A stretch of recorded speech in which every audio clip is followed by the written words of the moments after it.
പരിശുദ്ധ അമ്മയ്ക്കും ദൈവകുമാരനും ഹൃദയം നിറഞ്ഞ നന്ദി പറയുന്നു. എൻ്റെ പേര് ഷേർലി തോമസ് സിരിയക്. ഞാൻ എറണാകുളം രൂപതയിൽ നിന്ന് വരുന്നതാണ്. ഞാൻ ഹൈക്കോടതിയിലെ അഡ്വക്കേറ്റാണ്. എനിക്ക് ഒരു പ്രത്യേക സാഹചര്യത്തിൽ, ഭയങ്കര ഒരു വിഷമകരമായ സാഹചര്യത്തിൽ എനിക്ക് പോകേണ്ട ഒരു സംഗതി ഉണ്ടാവുകയും അതുപ്രകാരം ഞാൻ ഇവിടെ ജനുവരി 26, 2024 വന്ന് ഉടമ്പടി എടുക്കുകയും ചെയ്തു. ഉടമ്പടി എടുക്കാൻ കാരണമായ വസ്തുത, എനിക്ക് എൻ്റെ 2 ബാങ്കിൽ നിന്നായിട്ട് 93,099 രൂപയോളം 2 ബാങ്കിൽ നിന്നായിട്ട് സൈബർ ക്രിമിനൽസ് തട്ടിയെടുക്കാൻ ഇടവന്നു. എമൗണ്ട് കറക്റ്റായിട്ട് പറഞ്ഞു കഴിഞ്ഞാൽ 93,999 രൂപയാണ് നഷ്ടപ്പെട്ടത്. അപ്പോൾ എന്നെ സംബന്ധിച്ചോളം ആ എമൗണ്ട് വളരെ കഷ്ടപ്പെട്ട് ഹാർഡ് വർക്ക് ചെയ്തുണ്ടാക്കിയ പൈസയായിരുന്നു. അത് എൻ്റെ ബാങ്കിൽ നിന്ന് നഷ്ടപ്പെട്ടത് എനിക്ക് ഭയങ്കര വേദന ഉണ്ടായ ഒരു നിമിഷമായിരുന്നു. എനിക്ക് പറയാനായിട്ട് ഒത്തിരി വേദന അനുഭവിച്ച ഒരു മൊമെൻ്റായിരുന്നു അത്. അപ്പോൾ ഞാൻ വളരെ വേദനയോടുകൂടി ഞാൻ കരയുകയും പ്രാർത്ഥിക്കുകയും ഒക്കെ ചെയ്തതിൻ്റെ ഫലം ചുറ്റി പ്രാർത്ഥിക്കുകയും ചെയ്തു. എങ്കിലും പ്രാർത്ഥിച്ചിട്ട് ഞാൻ പോലീസ് സ്റ്റേഷനിൽ കംപ്ലയിൻറ്റ് ഫയൽ ചെയ്തു. പിന്നെ ബാങ്കിൽ കംപ്ലയിൻറ്റ് ഫയൽ ചെയ്തു. ഒരു പ്രയോജനം ഉണ്ടായില്ല. അവർ പറഞ്ഞു എൻ്റെ ഭാഗത്തുനിന്നും ഉള്ള അശ്രദ്ധ കൊണ്ടാണ് ക്രിമിനൽസ് തട്ടിയെടുക്കാൻ ഇട വന്നത്. അതുകൊണ്ട് ഞാൻ പോലീസിനോ ബാങ്കിനോ ഒന്നും ചെയ്യാൻ പറ്റില്ല, നീ സഹിച്ചേ പറ്റുള്ളൂ എന്ന് പറഞ്ഞു. അപ്പോഴും ഞാൻ സ്വയം മാതാവിനോടും ഒക്കെ പ്രാർത്ഥിച്ചെങ്കിലും ഞാൻ ഉടമ്പടിയിലൊന്നും ആയിരുന്നില്ല ആ സമയത്ത്. പിന്നെ ഞാൻ ഓംബഡ്സ്മാനിൽ ഫയൽ ചെയ്തു കേസ്.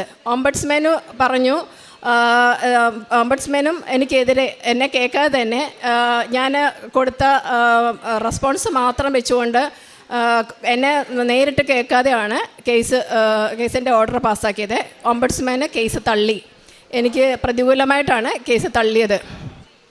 അപ്പോൾ ഞാൻ വളരെ വേദനയോട് പോയിക്കൊണ്ടിരിക്കുന്ന ആ മൊമെൻ്റാണ്. അപ്പോൾ ഞാൻ കൃപാസനത്തിൽ വരുന്നതിന് മുമ്പ് തന്നെ, അതായത് ഞാനൊരു ഹൈക്കോടതിയിൽ ഒരു വക്കീലിനെ ഏൽപ്പിച്ചു കേസ് നടത്താനായിട്ട്. പക്ഷേ കേസ് നടത്താതെ വക്കീൽ കൈ വെച്ചുകൊണ്ടിരിക്കുക, കേസ് നടത്തിയില്ല. പിന്നെ ഞാൻ കൃപാസനത്തെ പറ്റി എനിക്ക് പണ്ട് മുതലേ അറിയാമെങ്കിലും അപ്പോൾ എനിക്ക് അത്ര വിശ്വാസമൊന്നും ഇല്ലായിരുന്നു. ഓക്കെ. അപ്പോൾ ഞാൻ ഈശോയോട് പ്രാർത്ഥിക്കാം, മാതാവിനോട് അത്യാവശ്യം ഭക്തിയൊക്കെ ഉണ്ട്. എല്ലാ ദിവസവും മിക്കവാറും പറ്റുന്നിടത്തോളം പള്ളിയിലൊക്കെ പോകുമായിരുന്നു. ഞാൻ ഈശോയോട് ചേർന്ന് എന്നും ജീവിക്കുന്ന ഒരു വ്യക്തിയാണ്. എന്നാലും ഈ കൃപാസന മാതാവിനോട് എനിക്ക് അത്ര വലിയ ഒരു ബന്ധമൊന്നും ഉണ്ടായിരുന്നില്ല. ജസ്റ്റ് ഒരു വെറുതെ ഉള്ളൊരു മാതാവാണ്, അങ്ങനെയൊക്കെയുള്ളൊരു ബന്ധമേ ഉള്ളൂ. പക്ഷേ ഞാൻ ഇത്രയും വേദനയിലൂടെ കടന്നുപോയപ്പോൾ ഞാൻ ജനുവരി 26, 2024 ഇവിടെ വന്ന് ഉടമ്പടി എടുത്തു. ഉടമ്പടി എടുത്തതോടെ ഭയങ്കര മാറ്റമാണ്. എല്ലാ കാര്യങ്ങൾക്കും ഭയങ്കര സ്പീഡായി. വക്കീൽ കേസ് ഫയൽ ചെയ്യാതിരുന്ന കേസ് ഹൈക്കോടതിയിൽ വക്കീൽ കേസ് ഫയൽ ചെയ്തു. കേസ് എനിക്ക് അനുകൂലമായിട്ട് വിധിച്ചു. ഹൈക്കോടതി പറഞ്ഞു ഓംബഡ്സ്മാൻ എന്നെ കേൾക്കാതെയാണ് വിധിച്ചത്, അതുകൊണ്ട് ഓംബഡ്സ്മാൻ പിന്നെയും അത് കേട്ട് ശരിയായ രീതിയിലുള്ളൊരു വിധി പ്രസ്താവിക്കണമെന്ന് പറഞ്ഞു. അപ്പം ഞാൻ ഉടമ്പടി എടുത്തതിന് ശേഷമാണ് ഈ മാറ്റം വന്നത്. അത്രയും ഏകദേശം ഒരു 10 മാസത്തോളം ആയിട്ട് ഒരു രീതിയിലും എനിക്ക് അനുകൂലമായിട്ട് യാതൊന്നും പോകാത്ത രീതിയിൽ ഈ ഉടമ്പടി എടുത്തതിന് ശേഷം വക്കീൽ കേസ് ഫയൽ ചെയ്യുകയും ഓംബഡ്സ്മാൻ എന്നെ നേരിട്ട് വിളിപ്പിച്ചു. എനിക്ക് ഇല്ലാത്ത ശക്തിയെല്ലാം എവിടുന്നോ ഉണ്ടായി. എനിക്ക് പറയാനുള്ള കാര്യങ്ങളൊക്കെ ഞാൻ എൻ്റെ കൂടെ കൊണ്ടുപോയപ്പം കൊന്തയിലെ മാതാവിൻ്റെ കാശുരൂപമുണ്ട്.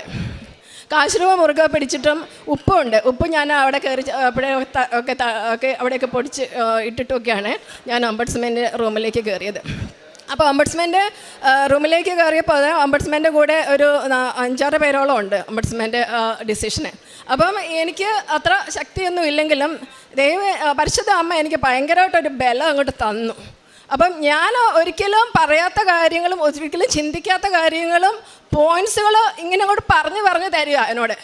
എന്തൊക്കെ ഞാൻ പറയണം, എങ്ങനെയാണ് എൻ്റെ പൈസ നഷ്ടപ്പെട്ടത്, ഈ കേസ് നഷ്ടപ്പെടാൻ കാരണമായിട്ടുള്ള കാര്യങ്ങൾ ആരാണ്. അപ്പം ഞാൻ മാതാവിനോട് പറഞ്ഞു, ബാങ്കാണ് റെസ്പോൺസിബിൾ എന്ന് പറയാൻ പറഞ്ഞു എന്നോട്. ആർഗ്യൂ ചെയ്യണം. കാരണം എന്നോട് പറഞ്ഞു വ്യക്തമായിട്ട് ആർഗ്യൂ ചെയ്തോ, ബാങ്ക് റെസ്പോൺസിബിളാണ്. ഞങ്ങൾ പാവപ്പെട്ട ഡിപ്പോസിറ്റ് ചെയ്യുന്ന പണം നഷ്ടപ്പെടാനായിട്ട് ഇടയാകുന്നത് ബാങ്കിന് റെസ്പോൺസിബിലിറ്റി ഉണ്ടെന്ന് പറയാൻ പറഞ്ഞു എന്നോട്. അപ്പം ഞാൻ പറഞ്ഞു ഏറ്റവും പ്രധാനപ്പെട്ട ബാങ്ക്, അതായത് എൻ്റെ ബാങ്കിൽ നിന്ന് ഒരു പൈസ പോകുമ്പോൾ എനിക്ക് മെസ്സേജ് വരണം. അതിനൊക്കെ മെസ്സേജ് അതിനുള്ള പൈസയൊക്കെ അവർ വാങ്ങിച്ചിട്ടാണ് നമ്മൾ ഈ എമൗണ്ട് ഡിപ്പോസിറ്റ് ചെയ്യുന്നതും ബാങ്കിൽ സേവിങ് ബാങ്ക് അക്കൗണ്ട് ഓപ്പൺ ചെയ്യുന്നതും ഒക്കെ. അതൊക്കെ പൈസ കട്ട് ചെയ്യുന്നുണ്ട്. അപ്പം അവരുടെ റെസ്പോൺസിബിലിറ്റിയാണ് ബാങ്കിൽ നിന്ന് നമ്മുടെ പണം പോയിട്ടുണ്ടെങ്കിൽ അത് മെസ്സേജ് വഴി നമ്മളെ അറിയിക്കുക എന്നുള്ളത്. അപ്പം ആ പോയിൻ്റൊക്കെ ഈ മാതാവ് ഇങ്ങോട്ട് പറഞ്ഞു തരുക. ആ സമയത്ത് ഞാൻ അതുവരെ ചിന്തിച്ചിട്ടില്ലാത്ത പോയിന്റുകളാണ് അതൊക്കെ ഇങ്ങോട്ട് വന്നത്. അത് കഴിഞ്ഞ് ഞാൻ പറഞ്ഞു ഈ ക്രിമിനൽസ് ഓപ്പറേറ്റ് ചെയ്ത ഒരു ബാങ്ക്, ആ ബാങ്കിൽ ഈ ക്രിമിനൽസിൻ്റെ ഡീറ്റെയിൽസ് ഒന്നും ഇല്ല. അപ്പോൾ ആ ബാങ്ക് റെസ്പോൺസിബിളാണ്, ഈക്വലി റെസ്പോൺസിബിളാണ്. അപ്പം എന്നെ കേട്ടതിന് ശേഷം ഓംബഡ്സ്മാൻ പറഞ്ഞു ഇവർ പറയുന്ന കാര്യങ്ങളൊക്കെ വളരെ കറക്റ്റാണ്. ഈ ജെനുവിനായിട്ടുള്ള ഡിപ്പോസിറ്റേഴ്സിനെ പ്രൊട്ടക്റ്റ് ചെയ്യേണ്ടത് ബാങ്കാണ്, ബാങ്ക് റെസ്പോൺസിബിളാണ് എന്ന് പറഞ്ഞുകൊണ്ട് എനിക്ക് ഓംബഡ്സ്മാൻ നല്ലൊരു വിധി പാസ്സാക്കി. എൻ്റെ നഷ്ടപ്പെട്ട 93,099 കൂടുതൽ എനിക്ക് നഷ്ടപ്പെട്ട കേസിൻ്റെ ഫയലിംഗ് ചാർജും അതും മനോവേദനയുടെ എല്ലാം കൂട്ടിയിട്ട് 1,15,000 രൂപ ഓംബഡ്സ്മാൻ എൻ്റെ ഓർഡർ വഴി എനിക്ക് തിരിച്ചു കിട്ടി, തരാൻ ഓർഡർ ചെയ്തു. ആ ഒരാഴ്ചയ്ക്കുള്ളിൽ തന്നെ ആ ബാങ്കുകൾ 3 പേരും കൂടി എനിക്ക് എമൗണ്ട് 1,15,000 രൂപ ഡിവൈഡ് ചെയ്ത് ഓംബഡ്സ്മാന് കൊടുത്തു. അതെനിക്ക് കിട്ടുവാനായിട്ട് വന്നു. അത് മാതാവിൻ്റെ കൃപ കൊണ്ട് മാത്രമാണ് ഇത് നടന്നത്. കാരണം ഏകദേശം 1 വർഷത്തോളം ഒരു മൂവ്മെൻറ്റും ഇല്ല. അത് നടന്ന ഒരു കേസ് മാതാവിൻ്റെ അടുത്ത് ഉടമ്പടി എടുത്തപ്പോൾ 1 മാസത്തിൽ തന്നെ എല്ലാം അനുകൂലമായിട്ട് നടക്കുന്ന ഒരു ഫാസ്റ്റായിട്ടുള്ള ഒരു റെസ്പോൺസാണ് എനിക്ക് ഉണ്ടായത്. അത് മാതാവിൻ്റെ കൃപ കൊണ്ട് മാത്രമാണെന്ന് ഞാൻ വിശ്വസിക്കാം. പിന്നെ കൂടാതെ എനിക്ക് ഞങ്ങൾക്കൊരു സ്ഥലം ഉണ്ടായിരുന്നു. ആ സ്ഥലം 15 വർഷമായിട്ടുള്ളൊരു സ്ഥലമായിരുന്നു. ആ സ്ഥലം വിൽക്കാനായിട്ട് അത് സ്വന്തം ഒരു ബ്രദറായിരുന്നു എൻ്റെ ഉപയോഗിച്ചുകൊണ്ടിരുന്നത്. അത് വിൽക്കാനോ സമ്മതിക്കുകയല്ല, പുള്ളി എടുക്കുകയില്ലായിരുന്നു. അപ്പം ഞാനിങ്ങനെ വേദനയോടെ, കാരണം നമ്മുടെ കുടുംബത്തിൽ ഒരു ബുദ്ധിമുട്ട് വരല്ലേ, നമ്മളൊരു വഴക്കും ഉണ്ടാകരുതേ, ആ സ്നേഹബന്ധം നിലനിൽക്കണമെന്നുള്ള രീതിയിൽ തന്നെ ഞങ്ങൾ ഭയങ്കര കരഞ്ഞു സങ്കടപ്പെട്ട് മാതാവിനോട് നിരന്തരം പ്രാർത്ഥിച്ചുകൊണ്ടിരുന്നു. പിന്നെ ആ ബ്രദർ എടുക്കാതെ വേറൊരു ബ്രദറിനോട് ഞാൻ പറഞ്ഞു ഇങ്ങനെ ഞങ്ങൾ ഭയങ്കര വിഷമകരമായ സിറ്റുവേഷനിലാണ്, ആ ബ്രദറിട്ട് എടുക്കുന്നുമില്ല, ഞങ്ങൾക്ക് ആ പൈസയുടെ ആവശ്യമുണ്ട് എന്ന് പറഞ്ഞപ്പോൾ ആ ബ്രദർ ആ പൈസ എടുക്കുകയും ആ പൈസ കൊണ്ട് ഞങ്ങൾക്ക് വേറൊരു സ്ഥലം ഞാൻ വാങ്ങിക്കാൻ ഇടവരികയും ചെയ്തു. അത് മാതാവിൻ്റെ കൃപ കൊണ്ട് മാത്രമാണെന്നാണ് ഞാൻ വിശ്വസിക്കുന്നത്. ഒത്തിരി കാര്യങ്ങൾ ഇനിയും മാതാവിൻ്റെ കൃപയാലും ഉണ്ടായിട്ടുണ്ട്. അത് ഞാൻ പയ്യെ എൻ്റെ കുടുംബത്തിലുള്ള അംഗങ്ങളെ കൂട്ടിക്കൊണ്ട് വന്നിട്ട് ഞാൻ പറയുന്നതായിരിക്കും. പിന്നെ എനിക്ക് മാതാവിൻ്റെ അടുത്ത് വന്ന് ഉടമ്പടി എടുത്തതിന് ശേഷം എൻ്റെ പേഴ്സണാലിറ്റിയിൽ ഒത്തിരി മാറ്റം വന്നു. മാതാവിനോടുള്ള ഭയങ്കര സ്നേഹവും ആഴമായ വിശ്വാസവും വർദ്ധിച്ചു. എല്ലാ ദിവസവും വിശുദ്ധ കുർബാനയിൽ പങ്കെടുക്കാനായിട്ടുള്ള കൃപ നൽകി. വിശുദ്ധ കുർബാനയിൽ എനിക്ക് പങ്കെടുത്തില്ലേ എനിക്ക് ഭയങ്കര നഷ്ടമാണ്, ഭയങ്കര ഒരു ഗിൽറ്റി കോൺഷ്യസാണ് എനിക്ക് പരിശുദ്ധ കുർബാനയിൽ പങ്കെടുത്തില്ലെങ്കിൽ. പരിശുദ്ധ കുർബാനയിൽ ഞാൻ ചേർന്ന് കഴിയുമ്പോൾ എനിക്ക് ഒരു പ്രത്യേക സമാധാനവും സന്തോഷവും അങ്ങ് അനുഭവപ്പെടും. എനിക്ക് എല്ലാ ദിവസവും വിശുദ്ധ കുർബാനയാണ് എൻ്റെ ഭയങ്കര ഒരു വിശുദ്ധ കുർബാന എല്ലാ ദിവസവും പങ്കെടുക്കുവാനുള്ള കൃപ പരിശുദ്ധ അമ്മയുടെ ഉടമ്പടിക്ക് ശേഷം എനിക്ക് ലഭിച്ചു. പിന്നെ മാതാവിനോടുള്ള ഭക്തി എൻ്റെ കൂടുതൽ വർദ്ധിച്ചു. പിന്നെ കൃപാസനത്തിലെ ഉപ്പും മറ്റേ ഈ കാശുരൂപമൊക്കെ എനിക്ക് എപ്പോഴും ഞാൻ എവിടെ പോയാലും അത് എനിക്ക് പ്രയോജനപ്പെടുന്നുണ്ട്. എപ്പോഴും ഞാൻ എന്തിനു പോയാലും ഞാൻ അതുകൊണ്ടേ പോകത്തുള്ളൂ. എപ്പോഴും എൻ്റെ കൊന്തയോട് ചേർത്ത് ഞാനത് കെട്ടിയിട്ടിരിക്കുക എവിടെ പോയാലും. ഞാൻ കോടതിയിൽ കേസ് വാദിക്കും, അതിന് ശേഷം വന്നിരിക്കുന്ന ഉടമ്പടി എടുത്തതിന് ശേഷം കേസ് വാദിക്കുമ്പോൾ ഹൈക്കോടതിയിൽ ഏത് കേസും വാദിക്കുമ്പോൾ അമ്മയോട് പറയാം, അമ്മ ഞാനല്ല ആർഗ്യൂ ചെയ്യുന്നത്, അമ്മ ആർഗ്യൂ ചെയ്തോണം എന്ന് ഞാൻ അമ്മയോട് പറഞ്ഞിട്ട് പോകും. അപ്പം ഞാൻ പലപ്പോഴും ഡിവിഷൻ ബെഞ്ചിലൊക്കെ ആർഗ്യൂ ചെയ്യുമ്പം എനിക്കറിയത്തില്ല എങ്ങനെയാണ് ഈ പോയിൻറ്റ്സ് ഇങ്ങോട്ട് പറഞ്ഞ് വരുന്നത്. ജഡ്ജസൊക്കെ പരസ്പരം ഇങ്ങോട്ട് നോക്കി നിൽക്കും, അവർക്ക് പറയാൻ പറ്റാത്ത രീതിയിൽ. അപ്പം എൻ്റെ കഴിവല്ല, ഒരിക്കലും അല്ല എൻ്റെ കഴിവ്, പരിശുദ്ധ അമ്മയാണ് ഞാൻ പറയാം, അമ്മ ബാധിക്കണമെന്ന് പറയും. എന്നിട്ടാണ് ഞാനിപ്പം കോടതിയിൽ പോകാറുള്ളത്. പിന്നെ പ്രധാനപ്പെട്ട പിന്നെ വേറെ എനിക്ക് ഞാൻ ചെയ്യുന്ന ദീപികാരുണ്യ പ്രവൃത്തി എന്ന് പറഞ്ഞാൽ അവിടെ ഒരു ഓൾഡ് ഏജ് ഹോമുണ്ട്. ഓൾഡ് ഏജ് ഹോമിൽ പോയി അവർ പറ്റുന്ന 30 ദിവസങ്ങളിലേക്ക് അവർക്ക് ഭക്ഷണത്തിനുള്ള പൈസ കൊടുത്ത് അവരോടൊപ്പം ഭക്ഷണം കഴിക്കും. പിന്നെ അവരോടൊക്കെ സ്നേഹത്തോടെ സംസാരിക്കും.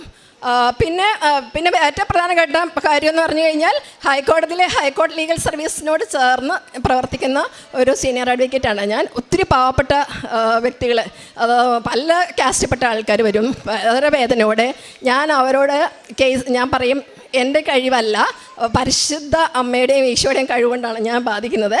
അപ്പം നിങ്ങൾ വേദനയോടെ വരുന്നതോട് ഞാൻ പറയും, കൃപാസന പേപ്പർ എൻ്റെ മേശപ്പുറത്ത് വെക്കും. അവർക്കൊക്കെ വരുന്നവർക്കൊക്കെ ഞാൻ കണ്ണുനീരോടെ ഒത്തിരി ആൾക്കാർ വരുന്നത്, അവർക്ക് കൃപാസന പേപ്പർ കൊടുക്കും.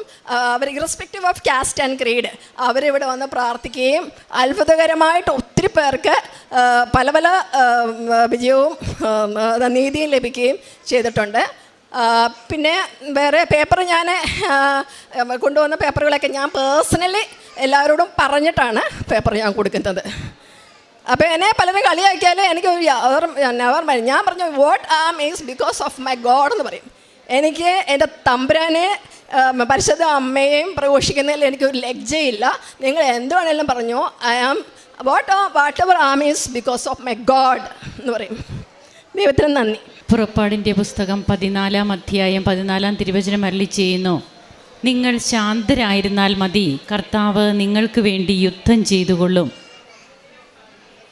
ഇന്ന് ഷേർലി സിറിയക് തോമസ് താൻ എന്ത് പ്രൊഫഷനിലാണെന്നൊക്കെ ഇവിടെ പങ്കുവെച്ച് കഴിഞ്ഞു. എങ്ങനെയാണ്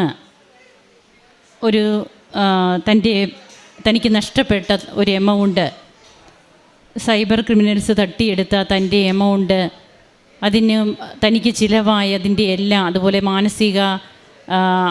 മാനസികമായിട്ടുള്ള പീഡനം, ഇതിൻ്റെ എല്ലാത്തിൻ്റെയും ഒരു എമൗണ്ടായിട്ട് പിന്നീട് തനിക്ക് എത്ര ലഭിച്ചു, ഇതൊക്കെ ഈ മകൾ ഇവിടെ പങ്കുവെച്ചു. അങ്ങനെ പോലീസിൽ പരാതിപ്പെട്ടു, ബാങ്കിൽ പരാതിപ്പെട്ടു, ബാങ്കിങ് ഓംബുഡ്സ്മാനിൽ പരാതിപ്പെട്ടു. എല്ലാവരും തള്ളിക്കളഞ്ഞ കേസ് പരിശുദ്ധ അമ്മയുടെ മധ്യസ്ഥതയിൽ ഈശോയുടെ അടുത്തേക്ക് കൊണ്ടുവരുമ്പോൾ സതുപദേശത്തിൻ്റെ മാതാവ് അത് ഏറ്റെടുക്കുകയാണ്. ഏകദേശം ഒരു വർഷം എന്നാണ് ഈ മകൾ പങ്കുവച്ചത്. ഒരു വർഷമായിട്ട് നടക്കാതിരുന്ന കേസ് 1 മാസം കൊണ്ട് അമ്മ ഏറ്റെടുത്ത് കഴിഞ്ഞപ്പോൾ അമ്മ അഡ്വക്കേറ്റായി, അമ്മ വക്കീലായി. അങ്ങനെ അമ്മ അവിടെ ചെന്ന് വേണ്ട രീതിയിൽ കാര്യങ്ങൾ ക്രമപ്പെടുത്തുന്നു. ഇവിടെ എത്രയോ അനുഭവ സാക്ഷ്യങ്ങൾ നമുക്ക് യൂട്യൂബിലുണ്ട്. അതിൻ്റെ കൂടി ഒന്നുകൂടി കൂട്ടിച്ചേർക്കപ്പെടുന്നു അമ്മയുടെ മാധ്യസ്ഥം, അമ്മ നമുക്ക് വേണ്ടിയിട്ട് വാദിക്കുന്നത്. ഇസ്രായേൽക്കാർ ഈജിപ്തുകാരുടെ കരങ്ങളിൽ നിന്ന് രക്ഷപ്പെടുമ്പോൾ മോശ ഒരു കീർത്തനം ആലപിക്കുന്നുണ്ട്. കുതിരയെയും കുതിരക്കാരനെയും അവിടുന്ന് കടലിലെറിഞ്ഞു. കർത്താവ് എൻ്റെ ശക്തിയും സംരക്ഷകനുമാകുന്നു, അവിടുന്ന് എനിക്ക് രക്ഷയായി ഭവിച്ചിരിക്കുന്നു. അവിടുന്നാണ് എൻ്റെ ദൈവം, ഞാൻ അവിടുത്തെ സ്തുതിക്കും. അവിടുന്നാണ് എൻ്റെ പിതാവിൻ്റെ ദൈവം, ഞാൻ അവിടുത്തെ കീർത്തിക്കും.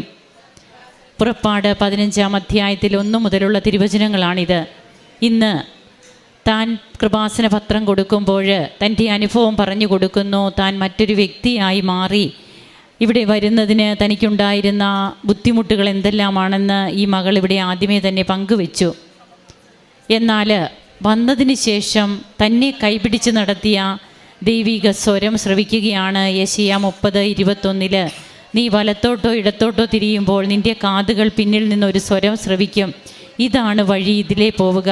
ഞാനല്ല സംസാരിച്ചത്, ഹൈക്കോർട്ടിലെ സീനിയർ അഡ്വക്കേറ്റാണ്. അപ്പോൾ താനല്ല സംസാരിച്ചതെന്നും തന്നിലൂടെ തനിക്കൊരു ശക്തിയായിട്ട് കൃപാസന അമ്മയുടെ കാശരൂപം, ജപമാല, ഇത് താൻ പിടിച്ചുകൊണ്ട് താൻ സംസാരിക്കുമ്പോൾ ഒരിക്കലും മറ്റുള്ളവരൊക്കെ അതിശയിച്ചു പോകുന്ന രീതിയിലുള്ള വാക്ചാതുര്യം, ഇത് ബൈബിളിൽ പറഞ്ഞിരിക്കുന്നത് തന്നെയാണ്. മറ്റാർക്കും ലഭിക്കാത്തത്ര വാക്ചാതുര്യം, സാമർഥ്യവും കൊണ്ട് നമ്മെ അലങ്കരിക്കുന്ന ദൈവത്തിൻ്റെ പരമമായ ശക്തി, ആ ശക്തി ഈ മകൾക്ക് അനുഭവപ്പെട്ടുവെന്നും അങ്ങനെ തൻ്റെ കേസ് വീണ്ടും ഓംബുഡ്സ്മാൻ തന്നെ ഏറ്റെടുത്തു. തനിക്ക് ഏറ്റവും അനുയോജ്യമായ ഒരു വിധി വന്നു. അങ്ങനെ ഇന്ന് തൻ്റെ കേസിൽ താൻ ഈശോയുടെ നാമത്തിൽ വിജയിച്ച് നിൽക്കുന്ന ഒരു കാര്യമാണ് ഈ മകൾ ഇവിടെ പങ്കുവയ്ക്കുക. അതുപോലെ തന്നെ വീണ്ടും 15 വർഷമായിട്ട് തങ്ങൾക്ക് സ്വന്തമായുണ്ടായിരുന്ന സ്ഥലം, എന്നാൽ അത് എല്ലാം തങ്ങൾ തന്നെ മുതൽ മുടക്കിയതാണെങ്കിലും തങ്ങൾക്ക് കിട്ടാത്ത ഒരു സാഹചര്യത്തിൽ അതിനും എങ്ങനെയാണ് വഴിതെളിഞ്ഞത്? 15 വർഷമായിട്ടില്ലാതിരുന്നത് ഈ മകൾക്ക് പെട്ടെന്ന് തന്നെ ലഭിക്കുകയാണ്. ഉടമ്പടിയുടെ നിയോഗം, സമയച്ചുരുക്കം, ഇത് ഉടമ്പടിയുടെ പ്രത്യേകതയാണ്. അതുപോലെ തന്നെ ഭാരലഘുത്വം. നിങ്ങൾ എന്നെ കളിയാക്കുന്നെങ്കിൽ കളിയാക്കിക്കൊള്ളൂ, ഇന്ന് ഞാൻ എന്തായിരിക്കുന്നുവോ അത് കൃപാസനത്തിൽ വന്ന് ഉടമ്പടി എടുത്തിട്ടാണെന്ന് എല്ലാവരോടും വിളിച്ചു പറയുകയാണ് തൻ്റെ അനുഭവങ്ങൾ പങ്കുവയ്ക്കുന്നതിലൂടെ ഈ മകൾ ചെയ്യുക. അങ്ങനെ തൻ്റെ ആത്മീയ ജീവിതം പുഷ്ടിപ്പെട്ടു. അതാണ് നിത്യജീവിതത്തിന് നമ്മെ അർഹരാക്കുക. കേസൊക്കെ നമുക്ക് ഇവിടം കൊണ്ട് തീരും. എന്നാൽ കർത്താവിൻ്റെ മുമ്പിലുള്ള കേസ് അത് നാമും കർത്താവും തമ്മിലുള്ളതാണ്. നമ്മുടെ ആത്മാവിൻ്റെ പരിരക്ഷണം അതാണ് നമ്മെ ഏൽപ്പിച്ചിരിക്കുക ഉടമ്പടിയിലൂടെ. അതിന് നാം പ്രാധാന്യം കൊടുക്കുമ്പോൾ അത് നിത്യജീവിതത്തിന് നമ്മെ യോഗ്യരാക്കുന്നു. ഇന്ന് അതെല്ലാം ബോധ്യങ്ങളിലൂടെ മനസ്സിലാക്കുന്ന മക്കളുടെ കൂടെ ഈ മകളും കൂട്ടിച്ചേർക്കപ്പെടുന്നു. നമുക്ക് കരങ്ങളടിച്ച് ദൈവത്തെ മഹത്വപ്പെടുത്താം. ഈശോയ്ക്കും അമ്മയ്ക്കും നന്ദി പറയാം. അത്യപൂർവ ദൈവാനുഭവങ്ങൾ ഇനി നിങ്ങൾക്കും സ്വന്തം. ഈ യൂട്യൂബ് ചാനൽ ഇതുവരെ സബ്സ്ക്രൈബ് ചെയ്തിട്ടില്ലെങ്കിൽ ഇപ്പോൾ തന്നെ സബ്സ്ക്രൈബ് ചെയ്യുക. ഈ വീഡിയോ ഇപ്പോൾ തന്നെ നിങ്ങളുടെ സുഹൃത്തുക്കൾക്ക് ഷെയർ ചെയ്തുകൊണ്ട് കർത്താവിൻ്റെ പ്രേക്ഷിതരാകുക.